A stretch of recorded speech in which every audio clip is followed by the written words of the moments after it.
Sumanahalli bridge के पास से सुबह सुबह गुजर रहे एक फूड डिलीवरी बॉय की नजर वहां स्थित एक नाले पर पड़ी। कुछ कुत्ते एक लाश को नाले से बाहर घसीट रहे थे। कुछ ही देर में वहां लोगों की भीड़ जुट गई। किसी ने इसकी सूचना फोन द्वारा बेंगलुरु के कामाक्षी पाल्या थाने में दे दी। यह घटना 9 जून 2024 की है। सूचना पाकर पुलिस मौके पर पहुंच गई। पुलिस ने घटना स्थल व लाश का निरीक्षण किया। युवक की उम्र 30 से 35 साल के करीब थी। उसके चेहरे पर चोट के निशान दिखाई दे रहे थे। पुलिस यह तय नहीं कर पा रही थी कि उस व्यक्ति की हत्या करने के बाद लाश को नाले में फेंका गया है या युवक के गिरने से उसके चेहरे पर चोट लगी है। तलाशी में भी पुलिस को ऐसी कोई चीज लाश के पास से नहीं मिली जिससे उसकी शिनाख्त हो सके। पुलिस ने लाश का पंचनामा भरने के बाद उसे पोस्टमार्टम के लिए मोर्चरी भेज दिया। इसके साथ ही पुलिस मृतक की शिनाख्त के प्रयास में जुट गई। इसके बाद आसपास के पुलिस स्टेशनों से मृतक का हुलिया बताकर जानकारी मांगी गई कि क्या कोई युवक गायब है।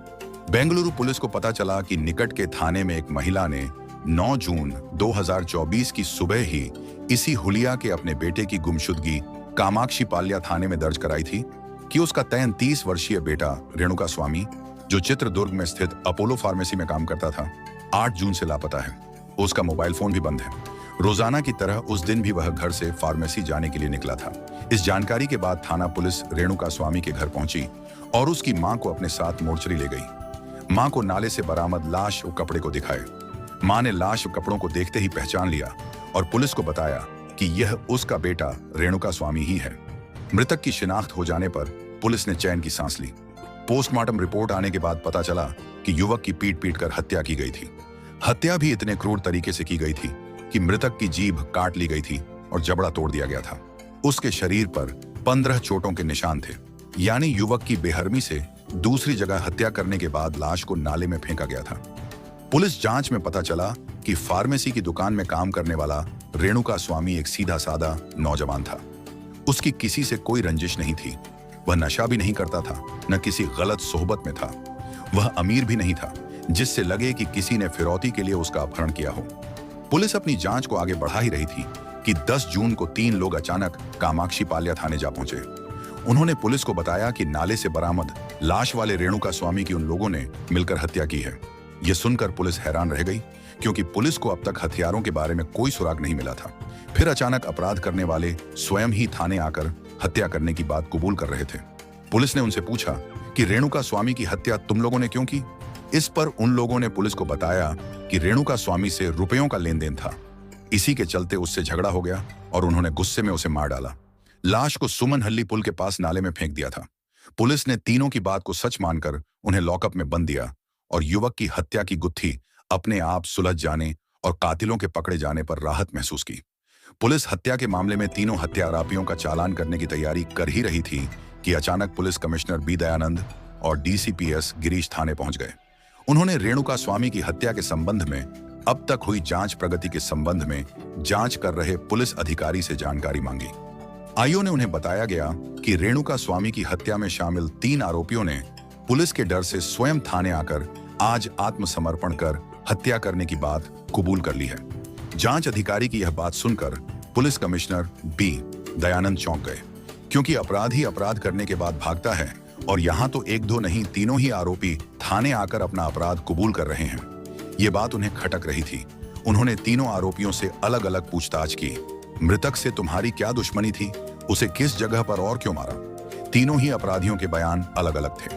इससे पुलिस कमिश्नर का शक बढ़ गया, क्योंकि एक व्यक्ति की हत्या करने वालों के बयान एक दूसरे के बयानों से नहीं मिल रहे थे। इसके साथ ही मृतक से पैसों के लेन देन के कोई सबूत भी नहीं मिले। इससे साफ हो गया कि तीनों युवक झूठ बोल रहे हैं। लेकिन सवाल यह था कि वे ऐसा क्यों और किसके कहने पर कर रहे हैं। इस पर पुलिस कमिश्नर ने जांच टीम को निर्देश दिया कि तीनों आरोपियों और मृतक के मोबाइल फोन की लोकेशन चेक करो। इस बात का भी पता लगाएं कि घटना के समय तीनों घटनास्थल पर साथ साथ थे या नहीं। इसके साथ ही तीनों के मोबाइल नंबरों की कॉल डिटेल्स भी चेक करने को कहा। इस पर टीम द्वारा कॉल डिटेल्स निकाली गई। जब थाना पुलिस ने उनके फोन नंबरों को चेक किया तो पिछले 3 दिनों में उन लोगों ने जिन लोगों से बातचीत की थी, उनके नंबरों में एक नंबर देखकर पुलिस टीम चौंक गई। एक कातिल के मोबाइल पर दोनों तरफ से उस नंबर पर बातचीत की गई थी। पुलिस का चौंकना लाजिमी था, क्योंकि जिस नंबर पर बातचीत की गई थी वह किसी आम आदमी का नहीं, बल्कि कन्नड़ फिल्मों के सुपरस्टार दर्शन थुगुदीपा का था। पुलिस सोच रही थी कि इतने बड़े सुपरस्टार का इन तीनों हथियारों से क्या रिश्ता है। एक खास बात यह भी थी कि जिस दिन रेणुका स्वामी का कत्ल हुआ, ये सारे काल 48 से 72 घंटे के बीच उसी दौरान ही हुए थे। पूरी जानकारी कमिश्नर बी दयानंद को दी गई। वे समझ गए कि जरूर दाल में कुछ काला है। उन्होंने तीनों हथियारों व सुपरस्टार दर्शन थुगुदीपा के मोबाइल नंबरों की लोकेशन ट्रेस कराई। संबंधित टावर से पता चला कि पिछले 48 घंटे में ऐसे कई मौके आए जब चारों यानी तीनों हत्यारे व सुपरस्टार दर्शन एक ही स्थान पर एक साथ मौजूद रहे थे। मामले की गंभीरता को देखते हुए डीसीपी एस गिरीश ने तीनों व्यक्तियों से अलग अलग पूछताछ की। तीनों में से एक युवक टूट गया और उसने सच उगल दिया। उसके मुंह से सच जानकर पुलिस हैरान रह गए। डीसीपी एस गिरीश ने पूरे घटनाक्रम से पुलिस कमिश्नर बी दयानंद को अवगत कराया। इसके बाद पुलिस कमिश्नर ने तीनों आरोपियों से एक बार फिर पूछताछ की। आरोपियों ने बताया कि उनकी मृतक रेणुका स्वामी से कोई दुश्मनी नहीं थी। उन्हें तो जेल जाने के लिए 15 लाख रुपए दिए गए थे। ये रुपए उन्हें एक रेस्टोरेंट मालिक विनय वी ने दिए थे। यह जानकारी मिलते ही पुलिस ने बिना समय गंवाए विनय को पकड़ लिया। उसे थाने लाकर पूछताछ की गई।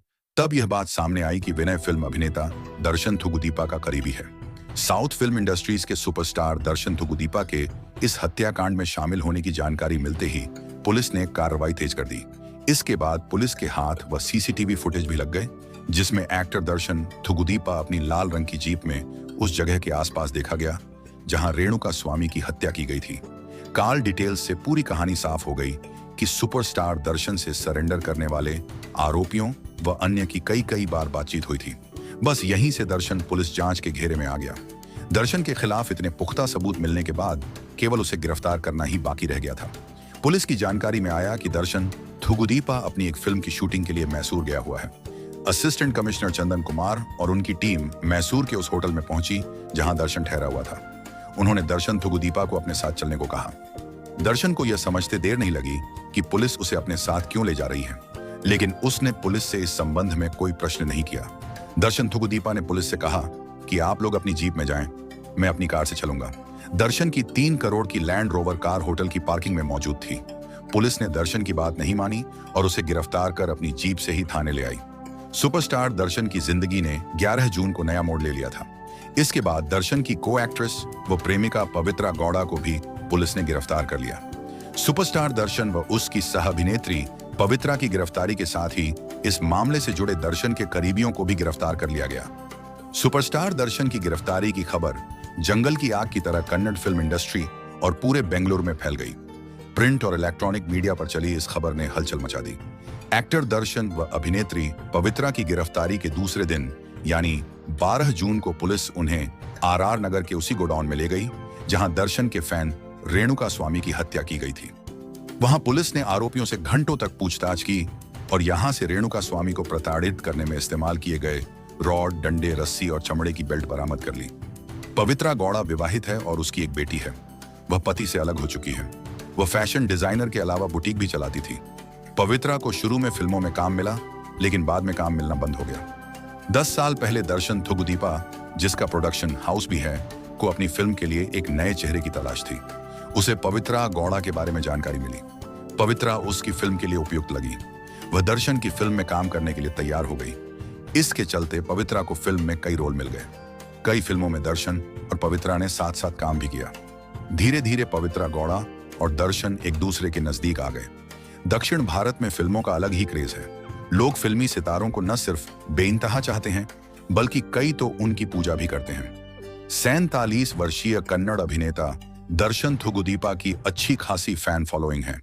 चित्रदुर्ग निवासी मृतक रेणुका स्वामी भी दर्शन का फैन था। वह उसे बेइंतहा चाहता था, यहां तक कि उसे पूछता था। फिल्म स्टार दर्शन के लिए दीवानगी इस हद तक थी कि वह दर्शन को साल के 365 दिन फॉलो करता था। दर्शन की फिल्म रिलीज होने के पहले शो को देखना कभी नहीं भूलता था। यही कारण था कि जब दर्शन की शादीशुदा जिंदगी में पवित्रा गौड़ा की एंट्री हुई, वह पवित्रा गौड़ा से नाराज रहने लगा। वह दर्शन की निजी जिंदगी में हो रही उथल पुथल से बहुत प्रभावित होता था। एक ऐसा फैन जिसे दर्शन और पवित्रा जानता तक नहीं था। इसके बावजूद रेणुका स्वामी अक्सर खुंदक में रहता था। जब दर्शन और सह-अभिनेत्री पवित्रा के बीच नजदीकियां बढ़ीं, तब रेणुका स्वामी को बुरा लगा। वह पवित्रा को मैसेज भेजने लगा। पवित्रा रील बनाती जिसमें वह अपने प्रेमी दर्शन के लिए प्यार का इजहार करती थी।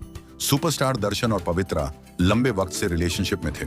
अपने रिश्ते के 10 साल पूरे होने पर इसी साल जनवरी में पवित्रा गौड़ा ने सोशल मीडिया पर दर्शन के साथ कुछ तस्वीरें शेयर कर बताया था कि उसके और दर्शन के रिश्ते के 10 साल पूरे हो चुके हैं। रेणुका स्वामी ने पवित्रा के सोशल मीडिया अकाउंट पर टिप्पणी की थी, जिसमें उसने अभिनेता दर्शन और उसकी पत्नी विजया लक्ष्मी के बीच दरार पैदा करने का आरोप पवित्रा पर लगाया था। उसने लिखा, तुम कैसी औरत हो जो दर्शन की शादीशुदा जिंदगी को बर्बाद कर रही हो। तुम्हारे कारण एक हंसता खेलता परिवार बर्बाद हो रहा है। रेणुका स्वामी एक्टर दर्शन, उसकी पत्नी विजया लक्ष्मी व बेटे विनीश के प्रति वफादार था। इस बात की शिकायत पवित्रा ने प्रेमी दर्शन से की और रेणुका स्वामी द्वारा भेजे गए आपत्तिजनक पोस्ट दिखाए। यह भी बताया कि रेणुका स्वामी उसे लंबे समय से परेशान कर रहा है। इससे दर्शन का गुस्सा 7वें आसमान पर जा पहुंचा। पवित्रा ने दर्शन से रेणुका स्वामी को सबक सिखाने को कहा।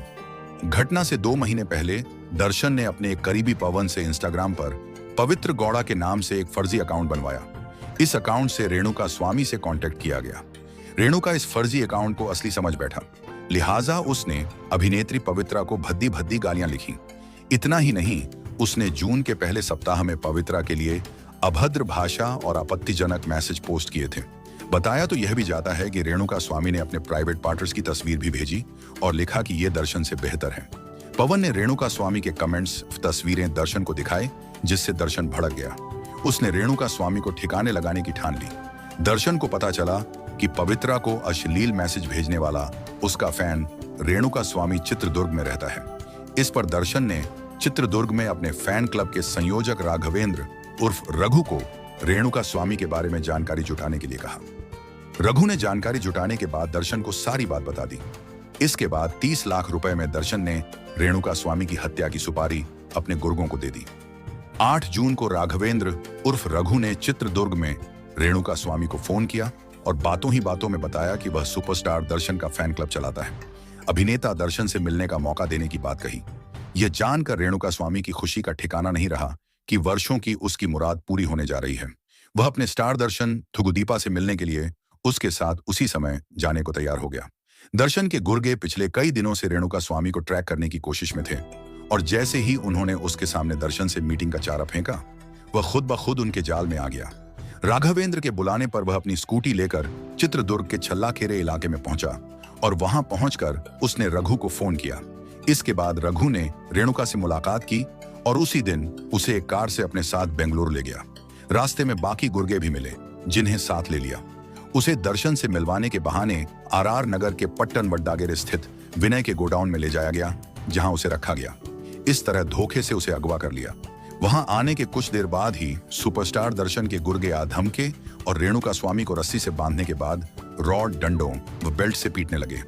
इनमें सुपरस्टार दर्शन के साथी निखिल, विनय, कार्तिक, दीपक, राघवेंद्र उर्फ रघु, राजू, जगदीश ने रेणुका स्वामी की बेरहमी से पिटाई की। इसके बाद उन्होंने दर्शन को रेणुका को लाए जाने की जानकारी दी गई तो वह गुस्से से तमतमाकर वहां अपनी लाल रंग की गाड़ी से पहुंचा। उसके साथ उसकी प्रेमिका पवित्रा गौड़ा भी थी। एक बार रेणुका स्वामी को लगा कि दर्शन उसे बचाने के लिए आया है, लेकिन दर्शन ने आते ही अपनी बेल्ट से रेणुका स्वामी की पिटाई की। रेणुका स्वामी ने अपनी गलती मानने के साथ जान बख्शने के लिए हाथ पैर भी जोड़े। इस पर दर्शन और ज्यादा भड़क गया। इस केस के एक आरोपी दीपक ने पुलिस को बताया कि अभिनेता दर्शन ने गुस्से से रेणुका के निजी अंगों पर अपने बूट से प्रहार भी किया था, जिससे उसे गंभीर चोट आई। पवित्रा ने भी रेणुका को पीटकर भड़ास निकाली। इसके बाद दर्शन और पवित्रा गुर्गों को निर्देश देकर वहां से चले गए। दर्शन के अन्य साथी उसे लगातार पीटते रहे। बहुत ज्यादा चोट और खून बहने से आखिर रेणुका ने दम तोड़ दिया। इसके बाद सुबह लगभग 3:30 बजे आरोपी लाश को कार से कामाक्षी पाल्या थाना क्षेत्र के अंतर्गत सुमन हल्ली ब्रिज के पास एक नाले में फेंक आए, लेकिन लाश फेंकते समय नाले के पानी में गिरने के बजाय किनारे पर ही रह गई थी, जिसे सुबह कुत्ते नोच रहे थे। रेणुका स्वामी मर्डर केस में कन्नड़ अभिनेता दर्शन ने जुर्म को अपने सिर लेने के लिए 3 लोगों को 15 लाख रुपए देकर जेल जाने के लिए तैयार कर लिया था। दर्शन ने सोचा कि आरोपियों के सरेंडर करने के बाद पुलिस इस मामले की फाइल बंद कर देगी और आगे तहकीकात नहीं करेगी, लेकिन वह भूल गया कि कानून के हाथ बहुत लंबे होते हैं। रेणुका स्वामी हाई प्रोफाइल मामले को अंजाम तक डीसीपीएस गिरीश ने पहुंचाया। पूर्व नियोजित मर्डर मिस्ट्री को जिस तरह अंजाम दिया गया था, उसकी तह में जाकर असली हथियारों को पकड़ना मुश्किल ही नहीं, नामुमकिन होता। यदि डीसीपी और पुलिस कमिश्नर इस मामले से नहीं जुड़ते तो सच्चाई कभी सामने नहीं आ पाती। इतने बड़े सुपरस्टार पर हत्या का चार्ज लगाने के लिए हिम्मत चाहिए, क्योंकि अभिनेता दर्शन थुगुदीपा के स्टारडम और नेताओं से नजदीकी के चलते ऐसा करना कठिन था। पूरे मामले में विजयनगर के एसीपी चंदन कुमार ने भी डीसीपी एस गिरीश का सहयोग किया। पुलिस ने गोडाउन से बरामद रॉड, डंडे, बेल्ट, रस्सी साक्ष्यों के साथ ही दर्शन का मोबाइल फोन व लाल रंग की गाड़ी व एक सिल्वर रंग की गाड़ी जिससे रेणुका स्वामी का अपहरण किया गया था को जब्त कर लिया है। इसके अलावा मोबाइल चैट और कॉल डिटेल्स, सीसीटीवी फुटेज, कत्ल से पहले रेणुका स्वामी को शराब पिलाए जाने के सबूत भी पुलिस को मिले। पुलिस ने खाली बोतलें, खाने पीने की चीजें जब्त करने के साथ ही रेणुका के कपड़े जो उसने घर से निकलते समय पहने थे उन्हें फोरेंसिक जांच के लिए भेजा है। सुपारी की मनी ट्रेल 30 लाख रुपए का कुछ मनी ट्रेल भी हासिल किया है, यानी पैसे ट्रांसफर किए जाने या निकाले जाने के डिटेल्स सबूत के रूप में एकत्र किए हैं। पुलिस ने आरोपियों को गिरफ्तार कर बेंगलुरु की एक अदालत में पेश किया, जहां से कन्नड़ एक्टर दर्शन और अन्य 12 आरोपियों को पहले 6 दिन की पुलिस हिरासत में भेज दिया गया। इसके बाद हिरासत की अवधि 4 दिन यानी 20 जून तक और बढ़ा दी गई। वहीं पुलिस ने दर्शन के सह कलाकार प्रदोष व नागराज को भी गिरफ्तार कर लिया। पुलिस के अनुसार नागराज ही इस हत्याकांड में दर्शन और अन्य आरोपियों के बीच डीलिंग कर रहा था। नागराज मैसूर स्थित दर्शन के फार्म हाउस की देखरेख करता है। दर्शन की गिरफ्तारी के बाद से ही प्रदोष फरार चल रहा था। रेणुका स्वामी की गर्भवती पत्नी सहाना ने भी राघवेंद्र उर्फ रघु पर अपने पति को घर के पास से अगवा करने का आरोप लगाया है। उसने कहा है कि पति की हत्या के मामले में उसे न्याय मिलना चाहिए। कन्नड़ अभिनेता दर्शन थुगुदीपा ने अपने फैन रेणुका स्वामी की क्रूरतापूर्वक हत्या की थी। रेणुका की पोस्टमार्टम रिपोर्ट से इस बात की पुष्टि होती है। डॉक्टरों ने पोस्टमार्टम रिपोर्ट में कहा है कि रेणुका के शरीर पर 15 चोटें मिली हैं। आरोपियों से पूछताछ में पता चला कि उसका सिर घटनास्थल पर खड़े एक ऑटो से टकरा गया, जिससे सिर की हड्डियां टूट गईं और वह बेहोश हो गया। बाद में उसकी मौत हो गई। इस मामले के सामने आने के बाद दर्शन और उसके गुर्गों की ओर से पूरे मामले को दबाने की कोशिश शुरू कर दी गई। दर्शन ने भी अपनी राजनीतिक पहुंच और पैसे के बल पर खुद को बचाने के लिए वही सब किया जो पैसे वाले गरीबों से कराते हैं। बताया जाता है कि रेणुका का पोस्टमार्टम करने वाली डॉक्टरों की टीम के पास भी किसी का फोन आया था।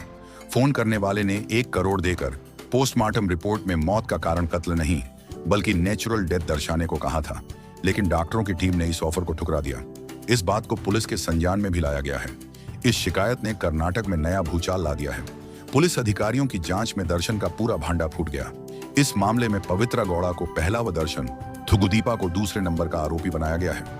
पुलिस ने डॉक्टर से आधिकारिक शिकायत दर्ज कराने का अनुरोध किया है, ताकि मौत का सौदा करने वाले गुनहगारों की पहचान कर उन्हें उनके सही मुकाम तक पहुंचाया जा सके। ऐसा माना जा रहा है कि रेणुका की हत्या के बाद संदिग्धों ने पुलिस के किसी सब इंस्पेक्टर से बातचीत की थी। आरआर नगर में हत्या के बाद शव को कामाक्षी पाल्या में ठिकाने लगाया गया। इससे यह सवाल उठता है कि शव को कहीं अन्यत्र ठिकाने लगाने के बजाय कामाक्षी पाल्या क्यों लाया गया? क्या उस पुलिस सब इंस्पेक्टर ने आरोपियों को निर्देश दिया था कि वे शव को अपने इलाके में न फेंकें? इसी के चलते आरोपियों ने उसके निर्देश का पालन करते हुए शव को कामाक्षी पाल्या थाना क्षेत्र में फेंक दिया। इसके बाद भी सब इंस्पेक्टर से बातचीत करनी जारी रखी। कहने को पुलिस उच्चाधिकारी इस बात से इनकार कर रहे हैं। उनका कहना है कि किसी भी सब इंस्पेक्टर की इस मामले में कोई संलिप्तता नहीं है। इस हाई प्रोफाइल मामले ने साउथ की फिल्म इंडस्ट्री को हिलाकर रख दिया। कन्नड़ फिल्मों के सलमान कहे जाने वाले स्टार दर्शन थुगुदीपा के बचाव में कहने को उसके फैन सड़क पर आकर प्रदर्शन कर रहे हैं। उनका मानना है कि इस मामले में पवित्रा दोषी है, न कि दर्शन। प्रदर्शनों के चलते पुलिस को थाने के 200 मीटर के दायरे में धारा 144 लगानी पड़ी थी। वहीं राजनीति भी गर्मा गई। सत्ता पक्ष के कुछ लोग दर्शन को बेकसूर बताते हुए उसका बचाव करने लगे। वहीं सत्ता पक्ष पर आरोप लगने पर कर्नाटक के उप मुख्यमंत्री डीके शिव कुमार ने 14 जून को कहा कि कन्नड़ फिल्म अभिनेता और हत्या के आरोपी दर्शन थुगुदीपा को विशेष सुविधाएं नहीं दी जा रही हैं। उनका यह बयान राज्य के एक मंत्री द्वारा दर्शन को बचाने के कथित प्रयासों के बारे में कुछ रिपोर्टों के मद्देनजर आया था। वहीं राज्य के गृह मंत्री जी परमेश्वर ने कहा, पुलिस पहले ही दर्शन, उसकी प्रेमिका और 13 लोगों को गिरफ्तार कर चुकी है। क्या, कैसे हुआ? इसकी जांच चल रही है। कैसे मर्डर हुआ? इसके पीछे क्या वजह थी? इन सब बातों की जांच की जा रही है। कानून सबके लिए समान है। जो कानून मुझ पर लागू होगा वही आरोपियों पर भी। कानून अपने हिसाब से कार्रवाई करेगा। जब तक कुछ साबित नहीं हो जाता तब तक कुछ कह नहीं सकते। अब तक पुलिस इस केस में सुपरस्टार थुगुदीपा और अभिनेत्री पवित्रा गौड़ा सहित 16 लोगों को गिरफ्तार कर चुकी है।